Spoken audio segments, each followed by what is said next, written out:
오늘 함께 보실 하나님 말씀 로마서 1장 17절 말씀입니다. 신약성경 240페이지입니다.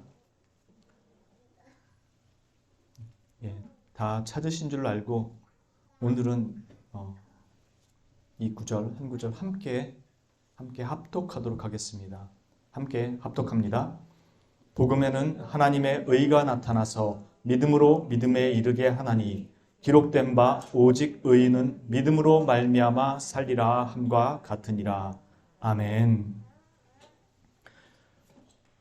오늘 찬송가도 그렇고 앞에 우리 찬양할 때도 그렇고 찬양 가사가 좀 독특하죠. 오늘이 종교개혁주일입니다. 특별히 저희 교회가 절기를 지키는 것은 아니지만 종교개혁주일을 맞아서 종교개혁을 통해서 우리가 다시 찾아오게 된 것이 무엇인지 살펴보고 배우는 것도 매우 중요하다고 생각됩니다. 왜냐하면 종교개혁이 이루어진 지 500년이 넘은 이 시점에서 종교개혁의 그 이유와 의미를 잊어버리고 교리적으로 복음의 본질이 혼탁해지는 것이 사실 매우 안타깝기 때문입니다. 이런 사건들이 성도에게 무슨 의미가 있냐고 하실지 모르겠지만 우리는 결과만 알면 되지 않느냐고 말할 수 있겠지만 이것은 우리 신앙의 근간을 뒤흔드는 문제이기 때문에 그냥 넘길 수 있는 사안은 아닙니다. 그렇다고 오늘 이런 문제들을 설교 시간에 직접적으로 다 다루려고 하는 것은 아닙니다. 다만 이 문제를 거론하는 것은 바로 이런 문제들로부터 종교개혁이 시작되었다는 것을 말씀드리려고 하는 것입니다. 그 핵심에는, 즉 종교개혁이 일어나게 된 그 핵심에는 칭의라는 것이 놓여 있습니다. 왜냐하면 이 칭의를 어떻게 이해하느냐에 따라 결국 신학적 입장이 갈렸기 때문입니다. 칭의라는 말은 한 번씩은 들어보셨을 줄 압니다. 칭의란 곧 하나님의 법정적인 선언을 말하는 것인데요. 죄인을 의롭다고 여겨주시는, 의롭다고 칭해 주시는 선언을 말합니다. 이 칭의 교리는 기독교 역사에서 가장 심각하고 많은 논란을 불러일으켰습니다. 그리고 지금도 여전히 진행형인 주제입니다. 이 한 주제만을 가지고 탁월한 신학자들은 500페이지가 넘는 책을 몇 권씩이나 쓸 만큼 아주 중요한 내용이 담겨 있습니다. 지금까지 나온 논문만 본다고 해도 아마 수천 편은 좋게 될 것입니다. 이 칭의 교리는, 즉 우리를 의롭다고 선언하시는 이 교리는 하나님의 공의에 기초합니다. 그분이 공의로우신 분이기에 누구도 그 심판대 앞에서 피해갈 수가 없습니다. 그리고 누구도 그분 앞에서 의롭다고 자처할 수도 없습니다. 그분의 공의는 완전함을 전제로 하는 것이니까요. 그러니 우리가 하나님 앞에 섰을 때 과연 우리의 이 멸망에 놓여 있는 상태를 어떻게 해결할 수 있는가라는 것이 이 칭의에 관한 교리 속에 담겨 있는 것입니다. 바로 이 칭의 교리에 대한 이해가 서로 달랐기 때문에, 즉 우리는 어떻게 구원을 받을 수 있는가라는 문제에서 서로 입장이 달랐기 때문에 이 칭의에 관한 문제를 중심으로 나뉘어지게 된 것입니다. 다만 로마 카톨릭과 결별하는 것뿐만이 아니라 개신교 내에서도 나눠지게 됩니다. 의롭다는 선언은 죄인에게 내려질 수 없는 것이죠. 그러므로 반드시 죄사함이 먼저 선행되어야만 이 칭의가 가능하겠죠. 그렇다면 죄사함을 받은 자가 그 후에 어떻게 의롭다고 선언을 받느냐가 가톨릭과 개신교의 차이를 만들게 되었습니다.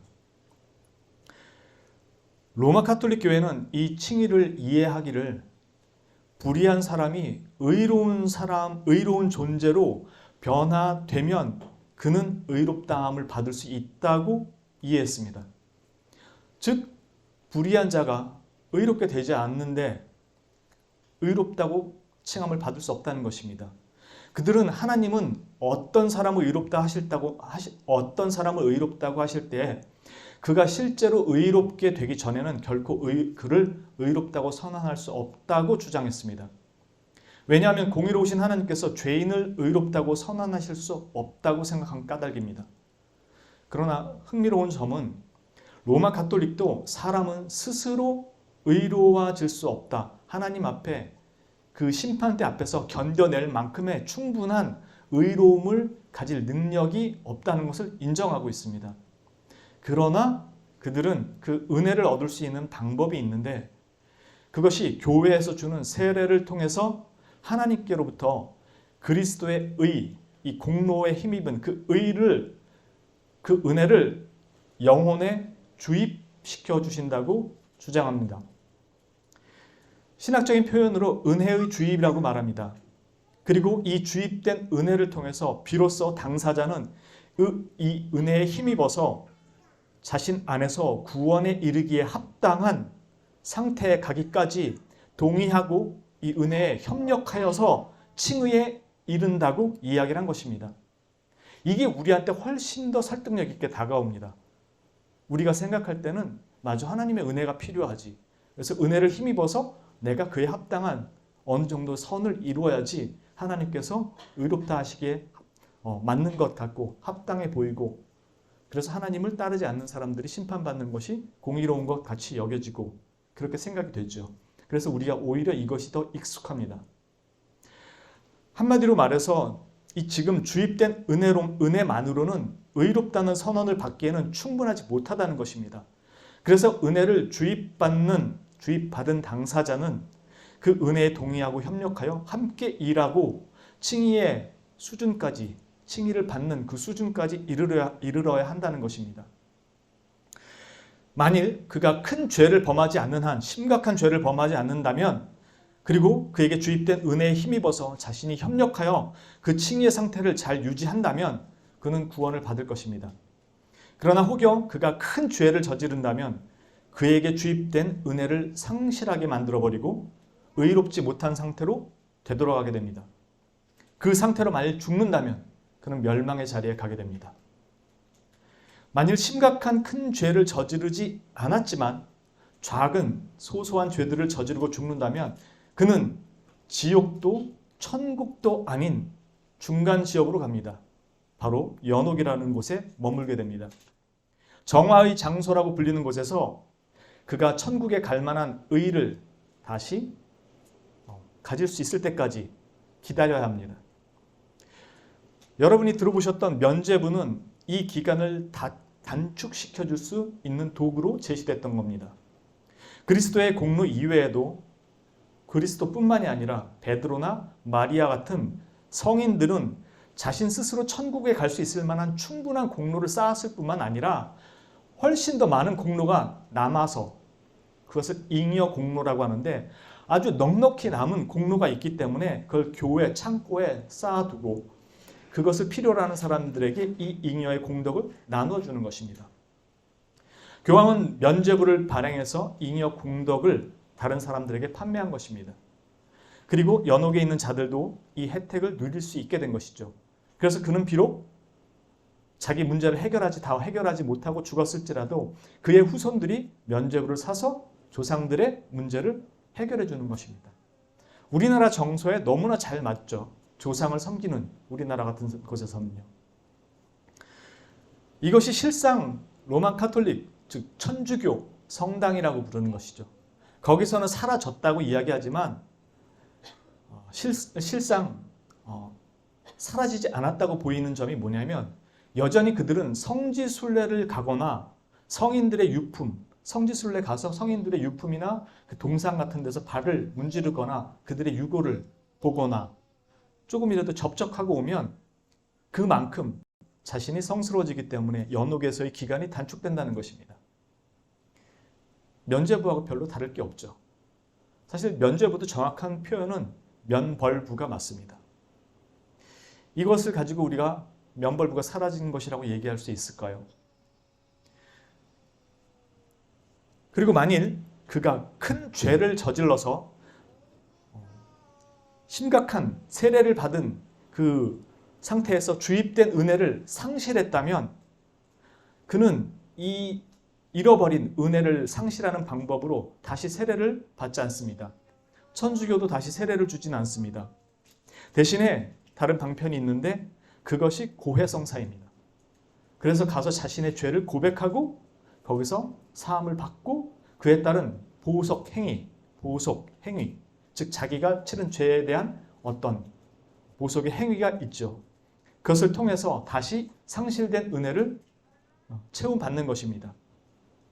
그리고 그 은혜에 채움받은 은혜에 다시 협력해서 선을 행하면 다시 자신의 그 공로가 쌓여지는 것이죠. 결국 로마 카톨릭 교회가 말하는 칭의, 의롭다함을 얻는 것은 믿음이 아닌 성례에 의한 것임을 알 수 있습니다. 마틴 루터의 개혁은 바로 성례가 아닌 믿음으로 의롭다함을 받는다는 것을 성경에서 발견하고 그가 마틴 루터 역시도 이 로마 카톨릭에 속해 있던 사람이었기 때문에 그 사제였던 사람이었기 때문에 그것이 틀렸다고 주장하고 나선 것이었습니다. 로마 카톨릭 입장을 봤다면 같은 개신교 진영에 있는 또 다른 입장을 간략하게 설명드리겠습니다. 개신교 내에서도 이 칭의의 다른 입장이 존재를 하는데요. 종교개혁 당시에도 있었고 지금도 같은 주장들이 반복되고 있습니다. 종교개혁 당시에는 이런 주장에 대해서 단호하게 배격을 했습니다. 그러나 오늘날은 이 주장이 거의 대부분 개신교의 입장이 되어버렸습니다. 제가 말하는 저희와 같은 입장에 선 사람은 전 세계에 몇 프로밖에 되지 않을 것입니다. 이런 사람들을 우리가 아르미니우스주의자라고 부르는데 이 아르미니우스주의자라고 불리는 사람들이 주장하는 것은 우리가 의롭다함을 받는 근거나 쉽게 말해서 우리가 하나님 앞에 의롭다함을 받는 근거는 믿음 자체나 믿음의 그 행위를 통해서 얻는 것이라고 이야기를 합니다. 무슨 뜻이냐면 우리가 그리스도를 믿는다는 어떠한 결단을 통해서 하나님께로부터 의롭다함을 얻게 되고 그 믿음을 끝까지 지키는 복음적인 순종이 있어야 한다는 뜻입니다. 이것은 앞선 로마 카톨릭의 제 말이 지금 조금은 헷갈릴 수 있을 텐데요. 뒤에 가서 이 부분을 설명드릴 겁니다. 즉 믿음 자체나 믿음의 행위를 통해서 믿음의 순종을 통해서 우리가 하나님 앞에 의롭다함을 받는다라는 말이 틀리다라는 것을 뒤에서 조금 이따 설명을 드리겠습니다. 이것은 앞선 로마 카톨릭의 주입된 은혜에 우리가 협력하고 반응해야 한다는 것과도 부분적으로도 상통하죠. 이 말은 바꿔 말하면 믿음은 우리가 행하는 행위의 일종이고 율법에 복종하는 행위와 하나도 다를 바 없다는 의미입니다. 그렇게 믿는 행위로 칭의를 얻는다는 것은 곧 행위로 칭의를 얻는다는 것과 동일한 것입니다. 그러나 성경은 칭의와 관련해 모든 종류의 행위를 완전히 배제합니다. 이런 주장들에 대해서는 나중에 다른 성경 공부 시간을 통해서 좀 더 저희가 생각해 볼 것입니다. 오늘은 단지 이런 주장들이 있었다는 것과 종교개혁자들은 그리고 종교개혁자들이 주장했던 내용들은 이들의 칭의론에 대해서 모두 거부했다라는 것을 알려드리고자 하는 것입니다. 그렇다면 우리가 말하는 우리의 칭의에 대한 이해는 무엇인가? 로마 카톨릭의 입장으로 돌아가서 생각해보죠.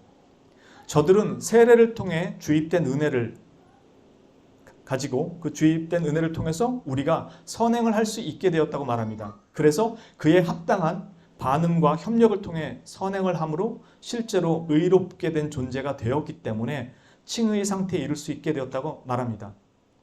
즉 이들의 주장은 우리는 스스로 의롭게 하나님 앞에 의롭다함을 받을 만큼의 수준은 안 된다. 약간의 선을 행할 수 있을 뿐이지. 그러나 하나님 앞에 의롭다는 칭함을 받을 만큼 수준은 우리가 가질 수 없다라고 동일하게 인정을 하지만 은혜가 주입되면 그 주입된 은혜를 통해서 우리가 거기에 협력하여 하나님 앞에 의로운 존재로 변화되는 것을 통해서 칭의의 상태에 머물 수 있다고 이야기한 것입니다. 그래서 만일 죄를 범하면 고해성사와 보속의 행위 같은 방법을 통해 상실된 은혜를 다시 회복시킨다는 것이죠. 그렇게 저들에게 있어서 세례를 통한 은혜의 주입은 실상 칭의의 완성이 아니고 칭의를 위한 시작입니다. 시작 단계에 가서 나중에 완성의 단계로 향하는 거죠. 이 완성을 위해서는 은혜를 주입받은 자들의 반응이 절대적으로 필수적인 것입니다. 이들에게 있어서는. 그리고 그 결과물로 의로운 상태로 변화되어야 하는 것이고요. 그러나 종교개혁자들의 주장은 이와 전혀 달랐습니다. 이들은 은혜의 주입이 아닌 그리스도의 공로로 획득된 이 의를 우리에게 전가해 주시는 거라고 주장했습니다. 즉 그리스도께서 이루신 완전한 순종을 통해서 획득한 그 완전한 의를 믿음으로 말미암아 우리에게 전가시켜 주셨기 때문에 우리가 의롭게 된다는 것입니다. 물론 이 전가는 우리가 그리스도와 믿음으로 연합했기 때문에 가능한 것입니다. 그러나 그리스도의 의의 전가는 우리에게 그리스도의 거룩한 본성을 주입시켜 주거나 그리스도의 의가 실제로 우리에게 전이 되어서 우리 안에서 우리의 본성으로 자리 잡고 우리를 거룩하게 만드는 것을 의미하는 것이 아닙니다. 우리 성도들 중에서도 개신교에 있는 대부분의 사람들도 이렇게 이해를 합니다. 의가 전가되었다는 것이 그리스도의 거룩한 본성이 우리에게 주입되었기 때문에 우리 안에서 그 거룩한 본성을 따라 우리가 변화된다고 생각하는 것입니다. 그리스도의 의의 전가는 그런 것이 아니라는 것입니다. 전가란 그리스도께서 온전한 순종을 통해서 획득하신 이 완전한 의를 죄인의 의로 간주해 주신다는 것이고 그것에 근거해서 마치 우리가 의인인 것처럼 여겨주신다는 것입니다. 실제로 우리가 의를 행해서가 아니고 말이죠. 그리스도에게서 우리에게 주어진 그 본성적인 어떤 의를 가지고 우리가 의를 행해서 의롭다고 칭함을 받는 것이 아니고 오직 그리스도께서 이루신 완전한 순종을 통해서 얻으신 그 완전한 의를 우리 것으로 인정해 주신다는 것입니다. 단지 믿음으로요. 우리 안에 그리스도의 의가 들어와서 우리가 거룩한 생활을 하거나 거룩한 존재로 변화되었기 때문에 우리를 의롭다 하시는 것이 아니라 단지 그리스도의 의를 우리 것으로 여기시고 우리를 의인으로 그리스도의 의를 우리 것으로 간주해 주시고 우리를 의인으로 여겨주신다는 것입니다. 그러나 로마 카톨릭은 믿음이 아까도 말씀드린 것처럼 선행으로 나타나야만 의롭다고 인정받는 것입니다. 우리 개신교에서도 이렇게 생각하는 사람이 있어요. 믿음이 사랑과 선행으로 나타나야만 의롭다고 인정하는 것이 로마 카톨릭입니다. 그러니 믿음은 단지 칭의를 위한 시작일 뿐이고 실제로는 이 믿음이 사랑으로 결실되어야만 의로워진다는 것입니다. 그러니 실상 이것은 성화가 아니라 의롭게 된다는 의화인 셈이죠. 의롭게 되어가는 것. 그래서 의롭다고 나중에 선언받는 것이죠. 그래서 그들은 사랑으로 역사하는 믿음이라는 것을 이런 식으로 이해한 것입니다. 믿음의 본질은 사랑이기 때문에 반드시 이 믿음은 사랑을 반드시 끌어내서 드러내야만 의롭다함을 받을 수 있다는 것입니다. 그러나 종교개혁자들은 이것을 정면으로 반박했습니다. 왜냐하면 그들은 칭의, 의롭다는 선언과 성화, 거룩하게 되어가는 것을 혼동했기 때문에 종교개혁자들은 이것을 완전히 거부했던 것입니다. 의롭다고 선언받는 것과 거룩하게 되어가는 것은 별개일 수가 없습니다. 분리되지 않습니다. 그러나 명확하게 구분됩니다. 즉 칭의는 그리스도를 믿는 순간에 하나님께로부터 죄인에게 선언되는 것이고 성화는 이 칭의를 받은 자가 거룩하게 되어가는 과정입니다. 물론 이것은 논리적인 순서일 뿐이지 시간적 순서로 나중에 칭의받은 자가 나중에 거룩하게 될 수도 있고 거룩하게 된다는 게 거룩함이 나타나기 시작한다는 의미입니다. 아니면 믿는 순간에 그 거룩한 모습으로 즉각적인 변화, 반응들이 있을 수 있습니다. 그러나 어떤 사람에게는 이것이 시간을 두고 오래 후에 나타날 수도 있습니다. 칭의는 반드시 성화의 결과를 가져오지만 성화의 결과를 가져와야지만 칭의를 얻는 것은 아니라는 뜻입니다. 쉽게 말해서 의롭다고 선언되는 것이 반드시 선행에 따른 어떤 결과물을 가져와야만 되는 것은 아니라는 것입니다. 칭의의 선언은 오직 그리스도를 믿을 때 받는 것입니다. 그리고 이 선언은 곧 그가 죄사함을 받고 의로운 존재로 인정되었다는 뜻입니다. 오직 믿음으로 말미암아 말이죠.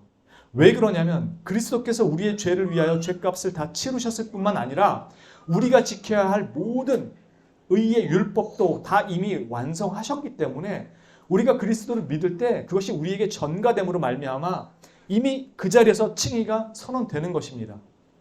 그 말은 우리는 더 이상 죄인이 아니라는 소리입니다. 의인이라는 소리입니다. 즉 칭의가 선언됐다라는 것은 우리는 이제 구원받은 백성으로 하나님 나라의 백성이 되었음을 선언한다는 것입니다. 정리하자면 그리스도와 그분의 의를 받아들이고 의지하는 그 믿음만이 칭의의 유일한 방편이지 결코 칭의를 위해 다른 성화의 열매를 제시하거나 덧붙여야만 하는 것이 아니라는 것입니다. 앞에서 말씀드렸듯이 칭의에 대해서는 책 몇 권을 저술할 만큼 중요한 내용들이 많이 있습니다만 오늘은 그 중에서도 가장 중요하다고 생각되는 이 내용만 말씀드리는 것입니다. 이제 앞에서 다소 복잡해 보이기도 했던 그리고 어려워 보이기도 했던 이런 문제들을 이해하기 쉽게 간략히 정리해서 말씀드려 보겠습니다. 우리가 하나님께 의롭다함을 얻는 것은 오직 믿음으로 말미암는 것이지 믿고 난 후에 그에 합당한 열매를 제시하거나 성화의 결과물들이 나타나야만 하는 것은 아니라고 말씀드렸습니다. 분명 칭의에 따른 성화는 분리되지도 않고 또 수반되어 나타나게 되지만 이것이 수반되어 나타나야만 칭의를 얻는 것은 아니라는 것입니다. 즉 칭의는 칭의를 위한 시작이 아니라 믿는 순간부터 완전한 칭의라는 것입니다. 의롭다함을 얻기 위해 믿음 말고 뭔가를 더 얹어야 하는 것이 아니라는 것이죠. 그 이유는 여러 가지가 있습니다.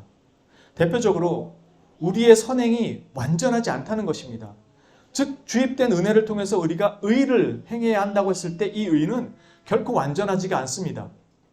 하나님께서 우리에게 의롭다고 선언하실 때는 그 의가 완전하기 때문에 의롭다고 하시는 것이지 적정한 수준에 이르렀기 때문에 의롭다고 하시는 것이 아닙니다.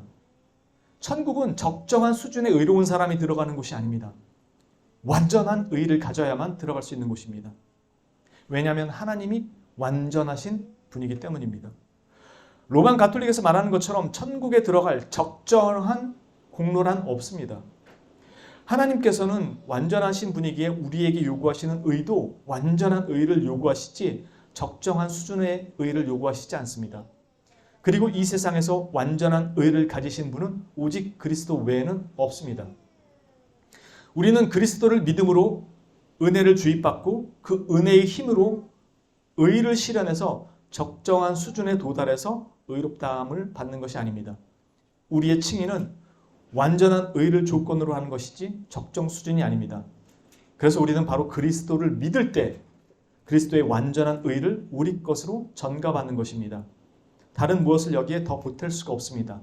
이미 그리스도의 이 의가 완전한 것이니까요. 만일 우리가 은혜를 주입받아 우리 힘으로 의롭다함을 얻는다면 하나님이 하신 말씀 경건하지 아니한 자를 의롭다 하시는 이라는 그 구절은 없어야 맞을 것입니다. 왜냐하면 우리가 경건하게 될 수 있다는 것을 지금 이야기하고 있는 것이니까요. 그러나 성경은 경건하지 아니한 자를 의롭다 하시는 이 하나님을 그렇게 말씀합니다.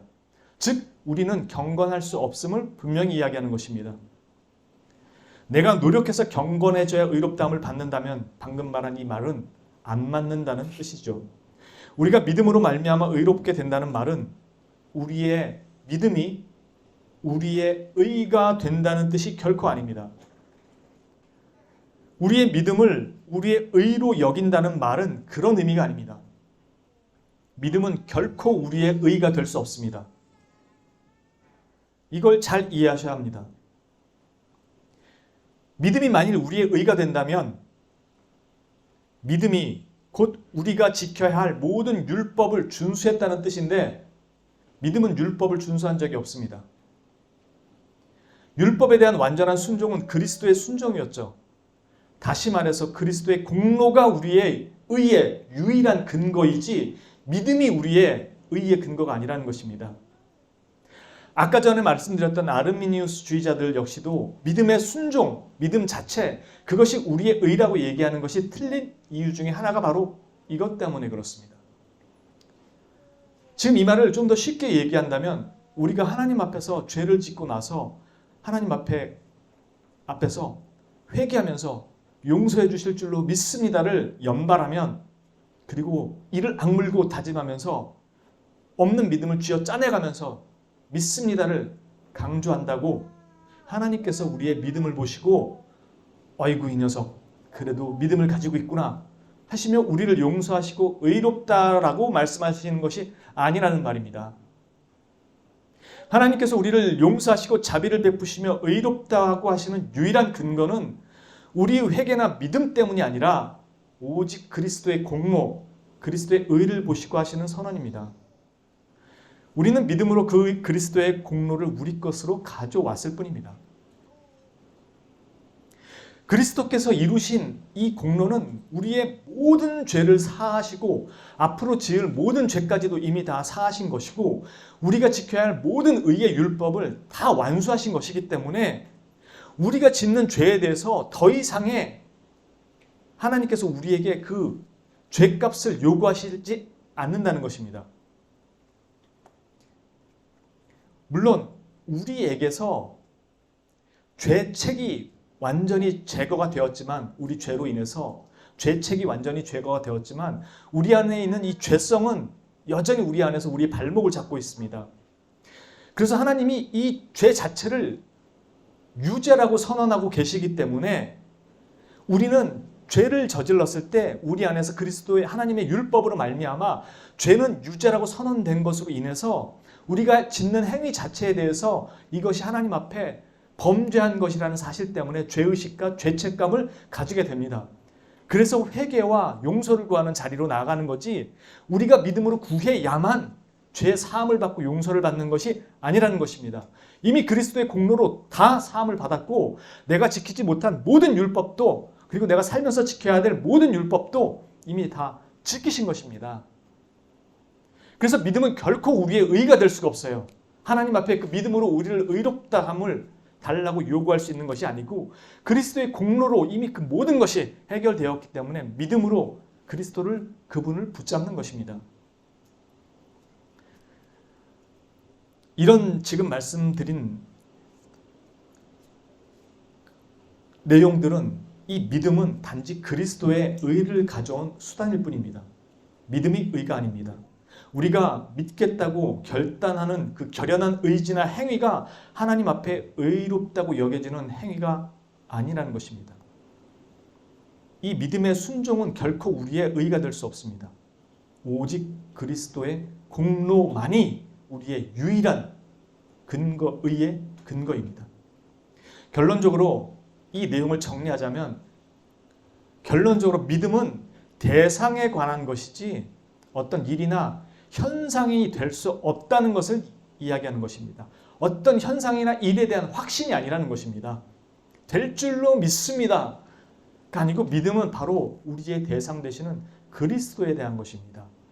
그래서 우리가 그리스도를 믿습니다라는 그 고백 속에 하나님께서 뜻하시고 결정하시고 인도하시는 모든 일들이 이루어지는 거지, 없는 믿음 쥐어짜면서 믿습니다, 믿습니다를 연발하는 것이 아니라는 것입니다. 우리가 붙들어야 될 건 이루어질 줄로 믿습니다가 아니라 그리스도를 향한 그 믿음을 붙드는 것입니다.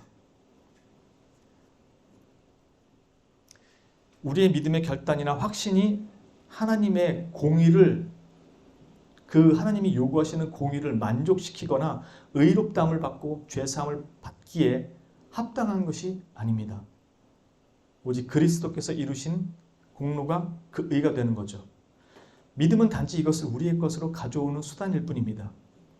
우리의 믿음은 오직 그리스도, 그분의 의를 의지하는 것입니다. 이제 최종적인 정리를 해보겠습니다. 하나님께서 우리를 의롭다고 하실 때는 우리 안에 있는 어떤 의를 보시거나 아니면 우리가 그리스도의 의와 협력하여 어떤 산출한 의를 근거로 하신 것도 아닙니다. 오직 우리에게 전가된 그리스도의 의만을 근거로 우리를 의롭다고 선언하십니다. 왜냐하면 하나님은 우리에게 완전한 의를 요구하시고 그래야만 의롭다고 선언하시는데, 우리에게 전가된 그리스도의 의는 완전한 의이기 때문에 우리가 의롭다고 선언함을 받을 수 있다는 것입니다. 그 말은 우리의 믿음은 일어나는 현상이 아니라 대상에 관한 것이고요. 그러니 우리의 믿음의 크기나 양은 우리가 의롭다함을 받는 그 크기를 결정하지 않는다는 것입니다. 이것이 매우 중요한 내용 중에 하나입니다. 우리가 받는 칭의는 그리스도의 의이기 때문입니다. 나의 믿음의 크기나 양만큼 그리스도의 완전한 의에서 적절한 믿음의 크기만큼 떼어서 그 의를 전가시켜주는 것이 아니라 그리스도의 완전한 의가 그대로 다 전가되는 것입니다. 왜냐하면 우리의 믿음은 그 대상에 관한 것이기 때문입니다. 그래서 그리스도를 믿는다고 할 때 우리가 전가받는 의는 그리스도의 완전한 의지, 이 전체이지 일부분이 아닙니다. 목사의 믿음이나 이제 갓 나온 초보자 신자의 믿음이나 그 믿음의 질적 수준이나 강도는 서로 다를 수 있을지라도 그것이 우리가 하나님 앞에서 의롭다함을 받는 데는 차이를 두지 않는다는 것입니다. 목사라고 더 용서를 많이 받고 더 의롭다함을 많이 받는 것이 아니라 어느 누구든, 목사든지 누구든지 60년 신앙생활한 사람이든지 나온 지 한 달밖에 안 된 사람이든지 믿음으로 하나님 앞에 서는 모든 자는 동일하게 완전한 그리스도의 의로 하나님 앞에 서기에 동일하게 모든 죄를 사함받고 선언받는 것이고, 동일하게 우리가 그리스도의 완전한 의를 성취함을 받은 존재로 여김을 받는다는 것입니다. 그러니 여러분들이 주님 앞에 범죄했을 때 미적미적 뒷걸음질 치지 마시고 담대히 나가셔서 그리스도를 보시고 나를 긍휼히 여기시는 하나님의 그 은혜와 사랑에 기대어서 죄를 고백하시고 그 은혜의 사죄를 믿고 다시 한번 한 주를 도전하며 승리하는 자리로 나아가 보겠다고 하나님 앞에, 부모 앞에 고백하는 심령으로 나가시면 됩니다. 쭈뼛쭈뼛 고해성사하듯이 그렇게 하는 것이 아니고 기쁨과 감사함으로, 물론 죄에 대한 통안함이 있죠. 회개를 하죠. 그러나 늘 죄책감과 죄의식에 끌려다니는 것이 아니라 내가 그런 존재였지만 그리스도의 은혜로 내가 의롭다함을 선언받은 존재라는 걸 다시 확인하고, 주님, 내가 다시 시작해 보겠습니다. 내가 한심한 놈이지만 벌써 이런 기도가 수십 번째 반복되지만 주님, 또 다시 시작하겠습니다. 그렇게 주님 앞에 나아가는 거지, 한 100번쯤 반복하니까 나는 아닌가 봅니다, 주님 이라고 뒤로 물러서는 것은 불신에 해당하는 심각한 죄라는 것입니다. 하나님 앞에서 의롭다는 선언은 이 완전한 의에 의해서 받은 것이고, 우리는 그것을 그리스도의 의를 모두 그대로 전가받은 것입니다. 이제 칭의에 대해 결론적인 말씀을 드리자면, 우리는 믿음으로 말미암아 그리스도의 의를 우리 것으로 받습니다. 그리고 하나님께서는 우리의 믿음 때문에 우리를 의롭다고 하시는 것이 아니라 오직 그리스도의 의를 근거로 해서 우리를 의롭다고 하시는 것입니다. 물론 여기에 우리는 주님 앞에 믿음을 가지고 나아갑니다. 그러니 우리가 하나님 앞에서 믿음을 우리의 의로 내세우기 위해 믿습니다를 되뇌이고 강조하는 것이 참으로 어떤 면에서는 어리석은 일일 수도 있습니다. 물론 우리는 믿음을 굳게 붙들어야 하는 것은 맞습니다.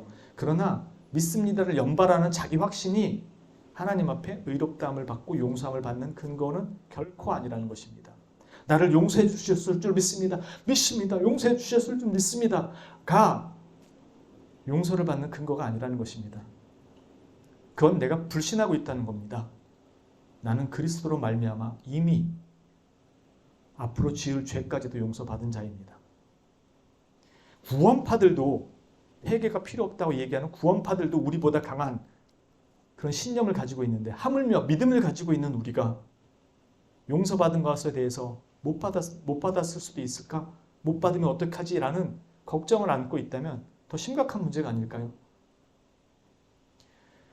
우리는 믿습니다를 강조하고 되뇌이는 것이 아니라 그리스도를 바라보며 그분에게 기대고 그분의 은혜를 의지하고 바라보는 것입니다. 하나님께서 우리의 믿음을 보시는 것이 아니라 그리스도 안에 있는 우리를 보시는 것입니다. 우리의 믿음이 우리의 의가 아님을 잘 기억하시기 바랍니다. 칭의가 죄로 말미암은 죄책에 대해서 아니다. 너희는 의롭다라는 그 선언이라면, 성화는 죄로 인해서 오염되고 그로 인해 생긴 그 부패함에 대해서 오히려 선언되는 것이 성화입니다.